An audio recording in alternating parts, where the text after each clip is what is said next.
దేవుడు గొప్ప ద్వారాలు తెరవబోతా ఉన్నాడు. దేవుడు గొప్ప కార్యాలు చేయబోతా ఉన్నాడు. ముందున్న మహిమ కంటే అధిక మహిమ దేవుడు ఇవ్వబోతా ఉన్నాడు. నూతనమైన ద్వారాలు తెరవబోతా ఉన్నాడు. నూతనమైన కార్యాలు చేయబోతా ఉన్నాడు. ఇది కేవలం పాట కాదు, ఇది ప్రవచనము. ఇది కేవలం పాట కాదు, ఇది దేవుని మాట. ఆమేన్.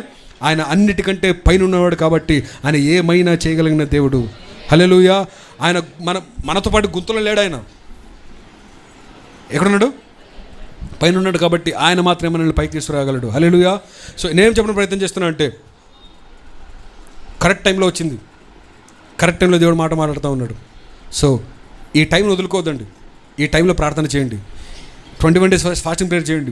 ఖచ్చితంగా దేవుడు ఒక అద్భుతం చేయబోతూ ఉన్నాడు. దేవుడు మన పరిస్థితులు మార్చబోతూ ఉన్నాడు. మన స్థాయిని మార్చబోతూ ఉన్నాడు.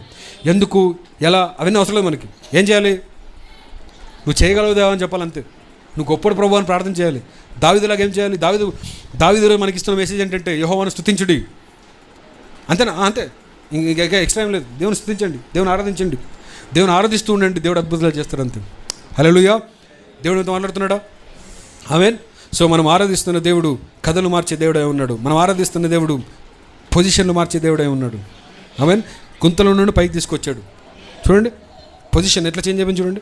కింది నుంచి ప్రధానుల దగ్గర కూర్చోబెట్టాడు. గుంతలో ఉన్నవాడిని తీసుకుపోయి రాజు చేసి పడేశాడు. పొజిషన్ని మార్చే దేవుడు.